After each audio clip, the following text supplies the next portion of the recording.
Most amateur photographers think that the only thing standing between them and incredible landscape photos is one more lens, one more trip, one more tutorial, and the truth is a lot harsher than this. Because if you've ever looked at your photography portfolio and felt that the images didn't quite match the standards of the photography that you wanted to achieve, well, it's not because you need more gear or more luck.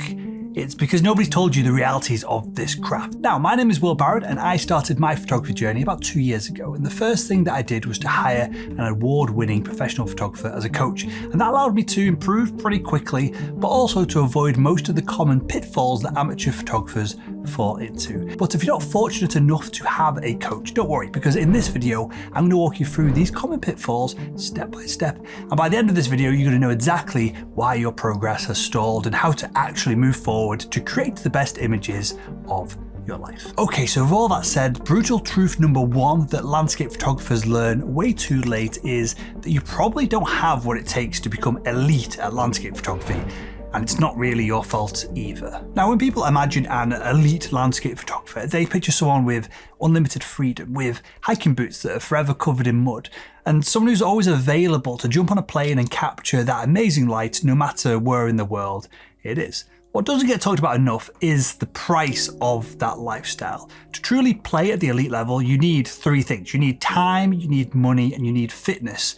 And just the way that society is, almost nobody has all of these three things at the same time. And this is why so many amateur landscape photographers hit a ceiling on the quality of their work. I mean, think about time, for example, right? A decent chunk of the landscape photographers watching this very channel, Photography Explained, are retired.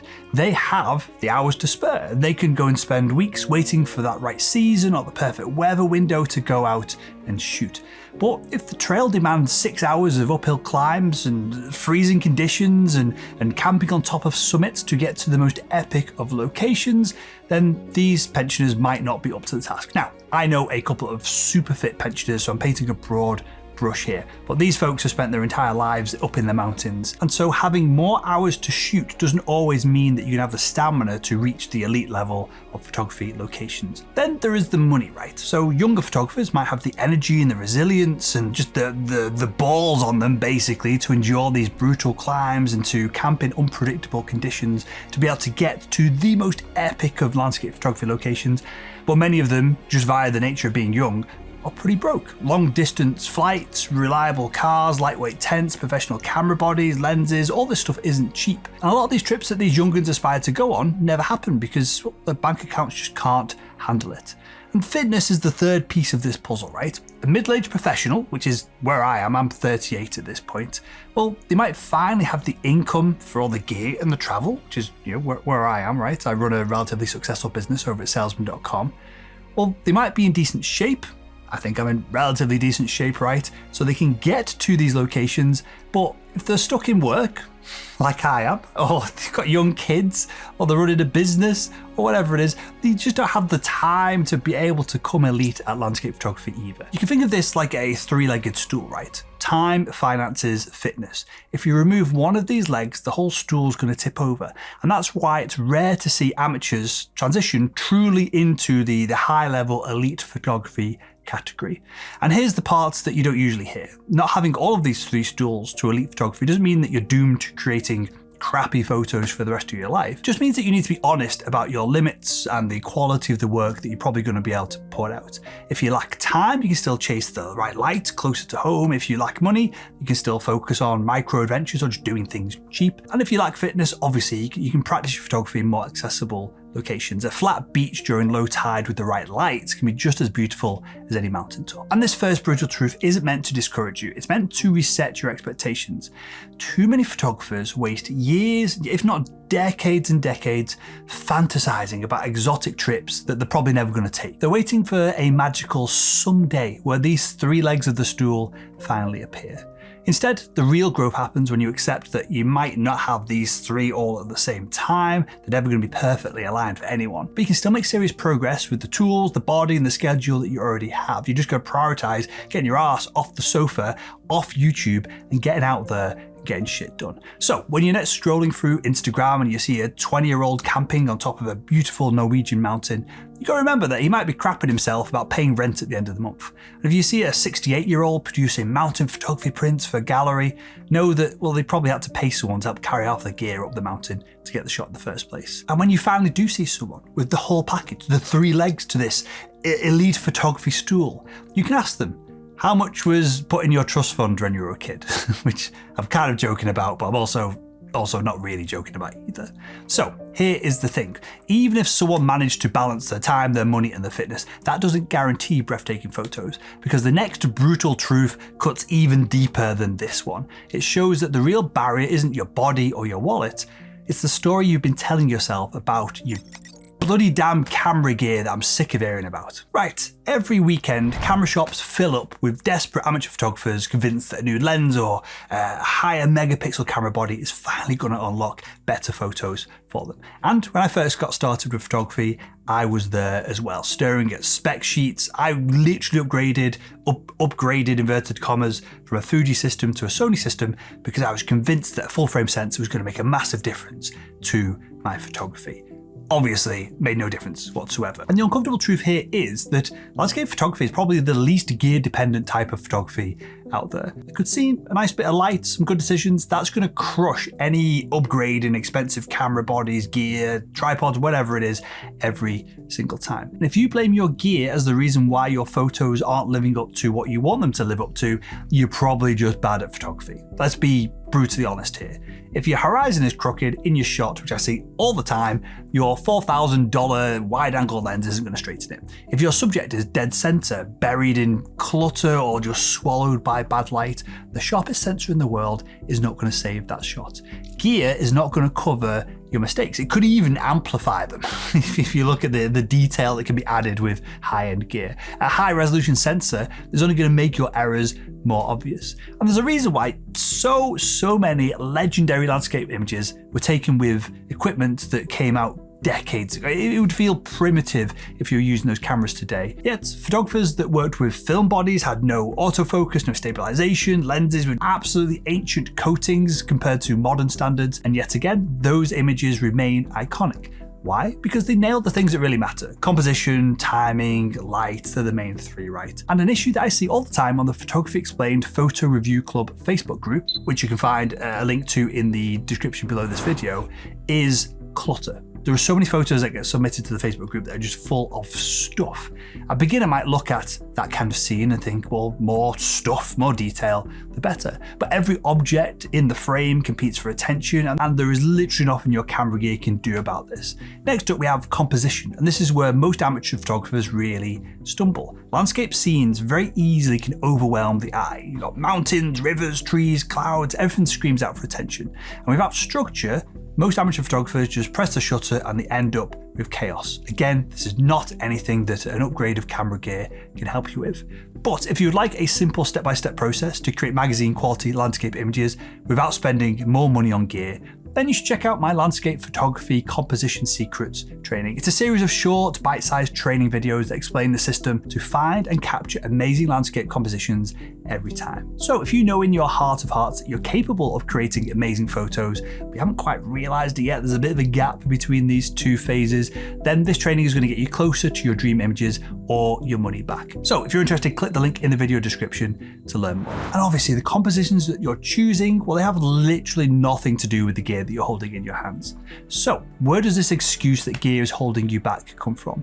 Well, you likely tell yourself that your camera is holding you back to protect your probably a fragile ego. You're trying to avoid facing the painful truth that your skills, not your tools, are the problem.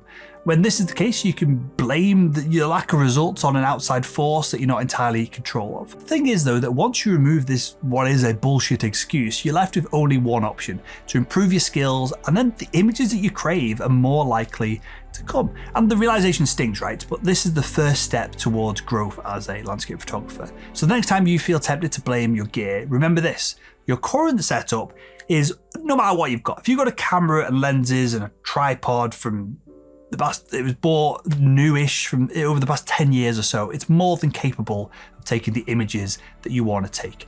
Which then brings me directly into the third and the most uncomfortable reality. The reason that you're not improving isn't just the gear that you have, it's the fact that, I'll take a deep breath as I say this, you're probably terrible at landscape photography, but you won't admit it. And the most brutal thing is that admitting that you suck at landscape photography might be the quickest way to get good at it. Okay, I can feel the comments being angrily typed out already.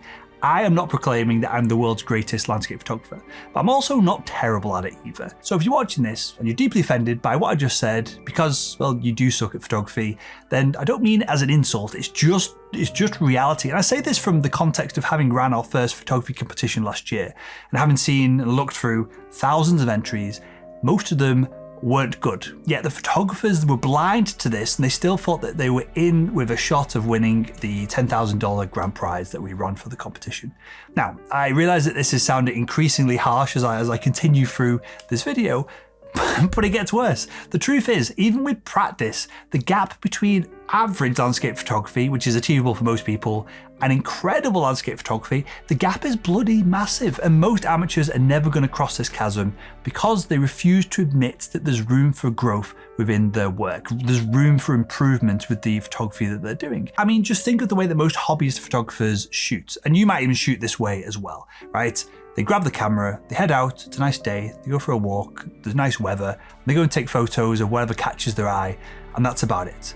And sure, this might be a fun, low-pressure way to do photography, but it's also random. And improvement doesn't come from randomness, it comes from deliberate practice. You're going to get better when you set goals. You set the goal of going out once a weekend and practicing leading lines, and the next weekend you focus on just foreground interest in your images. And then you consistently do this for long stretches of time. That's how you improve any hobby or skill or your art or your taste.